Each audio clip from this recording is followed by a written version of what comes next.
divine intention. What that means is all behavior, all meaning, all moral values and beliefs results from a process of interacting with the environment, with other people, with society, so there are interdependencies made. So if intention and actions are not entrained, are not made a habit, not made a practice, then people will follow the thoughts and intentions of others, according to Gülen. In other words, people conform to the people around them unless they intentionally will to do otherwise.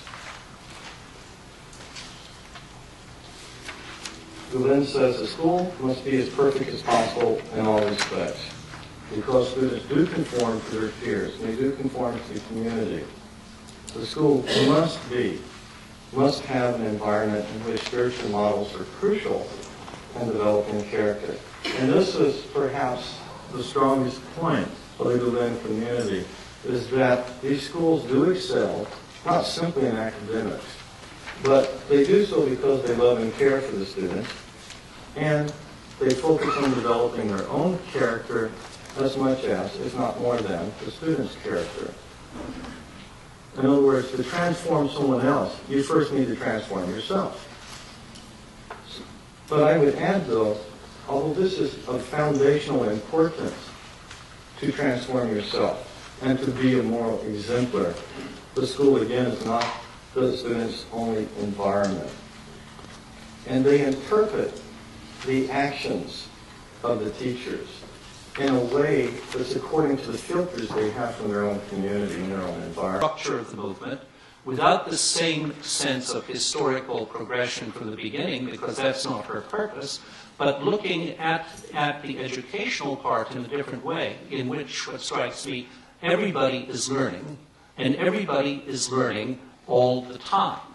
The teachers don't just learn how to teach and teach and teach and do the same thing because they have their certificates, and as they might in some state systems.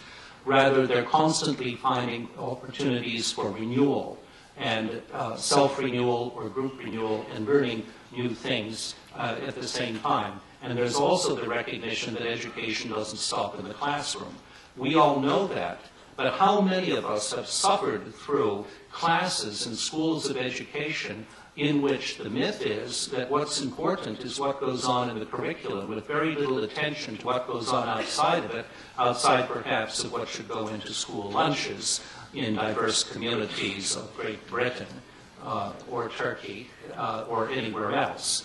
The real subject is on what is learned in school, is what is learned outside of school at the same time, and what role does formal school learning play in addition to other things.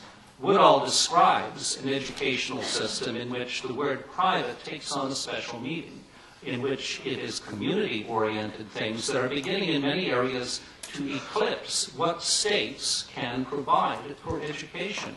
Schools with good English, small classes, constant in-service training of pupils. How many systems of education in Europe, in Turkey, or in the Middle East, just for starters, are capable of saying that they offer the same provisions? Not very many. It is a way of conveying legitimacy for learning that's very, very important. At the same time, being at the chalk face not only in the United Kingdom but in Turkey, she points out quickly but at the edges what is happening elsewhere, how schools are established in Kurdish areas. She's the only one who has